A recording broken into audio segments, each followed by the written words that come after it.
Welcome back to your channel. My name's Brad, and this is Supercoach Pro. Um, yeah, it's been a little while since I've made a video. I've been obviously doing a few things outside of Supercoach world, so I'm sure you guys are already familiar with that. So I'll get stuck into it. Yeah, my rankings dipped quite a fair bit. I'm just gonna have a bit of honest chat with my Supercoach side and how it's been going over the last couple of weeks. I suppose when you run out of trades too, you sort of just sit on your hands and let the players you brought in do the rest of the jobs. And um, I definitely peaked during the buys. I had two solid months there, where I was, 38 was my best ranking for the week. I was in that 100 mark, top 100 and around there for at least 2 months of football. I just peaked early. I definitely know that now. I thought I could retain a spot by bringing in pods, and the pods I did bring in didn't necessarily hurt me, but it's the guys I didn't bring in. So your Dacos, um, your Butters, some obvious picks. Maybe had the choice of going a Grundy as well. So I played it right in terms of getting the right rookies, basically having a really good starting side, and the drop off was just being too pod like. And I had a feeling that by bringing in your George Hewitts and players like that, that it would either get me a top 10 finish or a blowout like we are now. Now I wasn't dropping off content because of my ranking. Like even though I've had a bad ranking for the last month and a bit, actually that's probably being generous. I just haven't had time in the last couple of weeks, as you know, moving house and all the rest of it. So it's just a big time in my life where my ranking actually sort of doesn't help motivate you, but that's not why we haven't been on the channel. Look, I've still had a lot of support. Look, I noticed a few subs have dropped off just because the lack of content, which is fair enough, and I do apologise for that. But yeah, got to give me a benefit of doubt here. I've been with you guys from day one, which is about 3 or 4 years ago now, around that COVID time actually.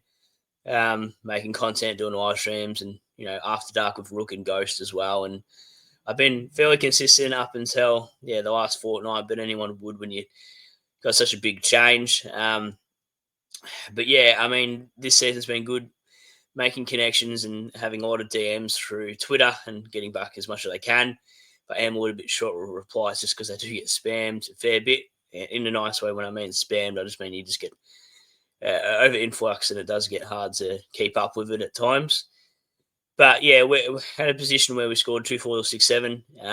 Rankings now 4,340. And the Tigers are doing well this season. For a team that said that no one was going to predict that they were going to win any games, they've won 5. So team value irrelevant probably now at this point of the season, but we got to 13.5 million, so we made 3.5 million on a team that you start off with 10 million. The flex has been interesting for me. I actually enjoyed the flex.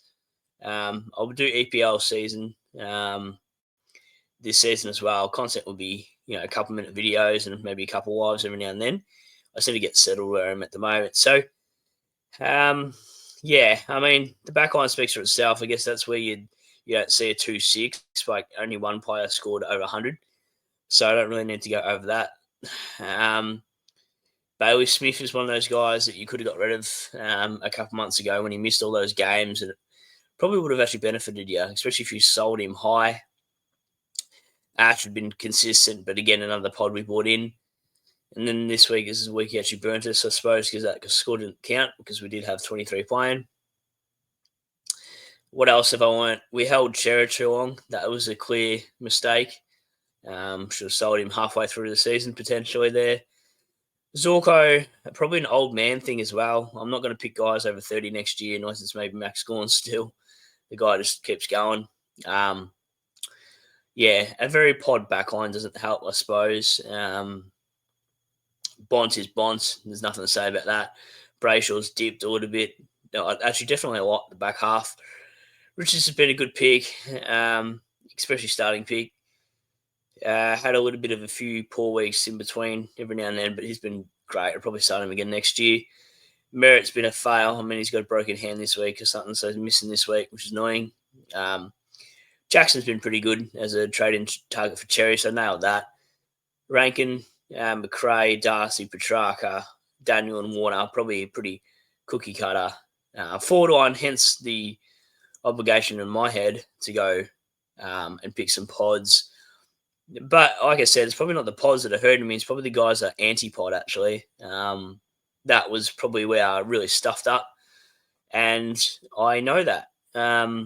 You know, I've been deaf ridden a few times, and there's been people that follow me for so long and then all of a sudden turn, which is fine. Like, I've got no issue with that. But we look at total points. Okay, so Grundy is a miss. Where was this last year, I suppose? McCluggage, that's a guy who probably should have jumped on halfway through the season to get a bit of a pod. Nas, we could have picked him at 5.19. So that was a huge miss, definitely. Yeah, I mean, my draft side's got him, and he's so good. Dacos, worst antipod as well. I mean, he's 5th total points. Dawson's a guy we could have picked up, but we sort of didn't trust his kicking. It doesn't matter. Like, he's just so good as a Supercoach scorer, I suppose. And yeah, Dunks is doing well, actually. He's ranked 8th. And then there's a few guys, again, they got to bottom out prices. Like Dawson got to like around that 5.20, 5.30 mark. And Rao got to about 4.80 or something ridiculous. And, you know, people had been burnt before, but, you know, we just took the value route. So I think when the value was there, you just got to grab them. Like Dunks was 5.19 at one point as well.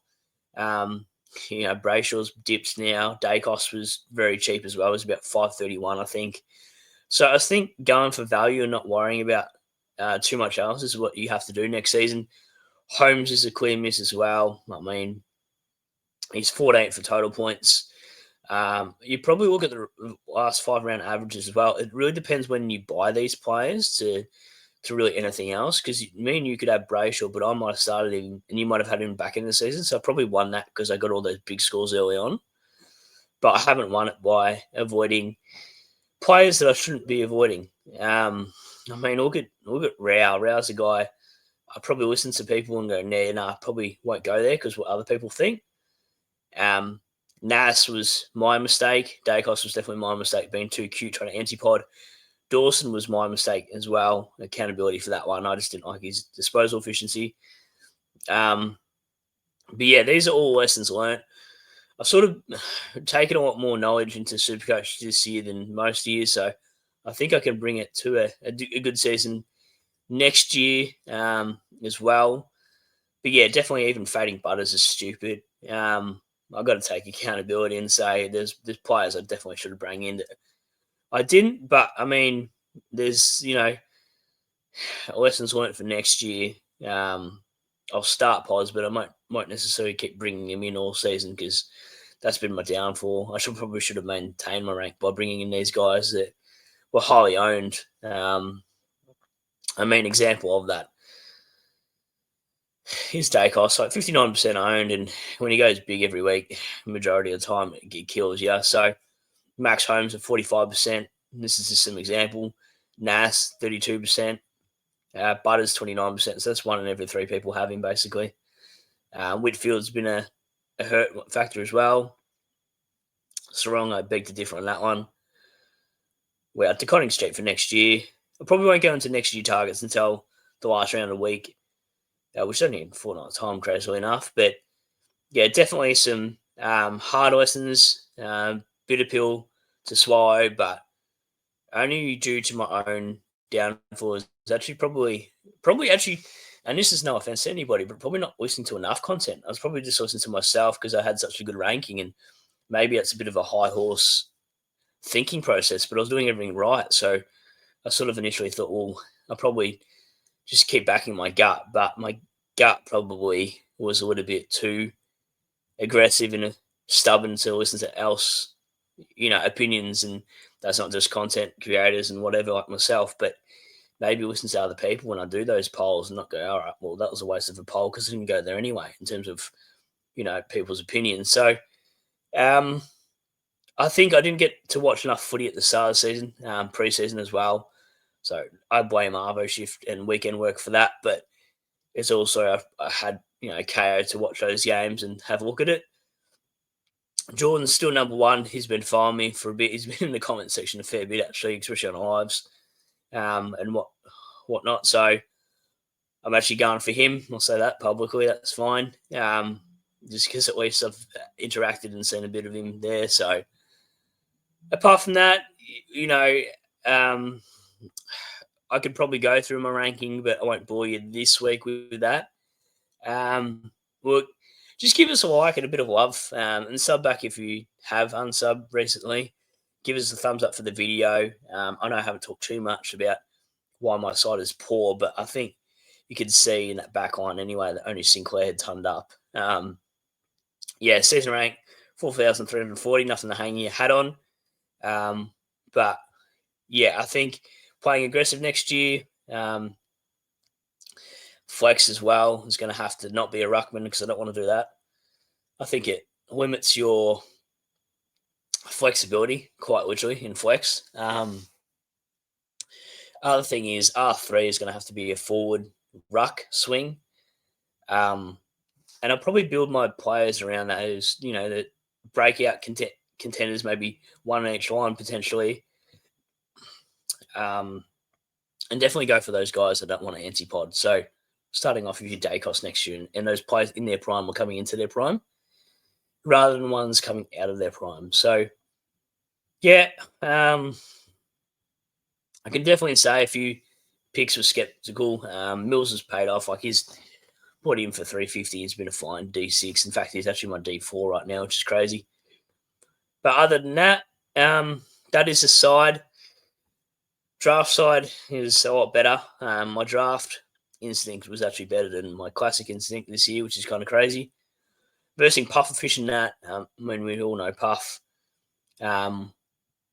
Next season, too, a lot of content with Rook still and the rest of them as well. And yeah, hopefully some more stuff with Supercoach Edge and all the rest of those guys and Steve from SDS, as we know.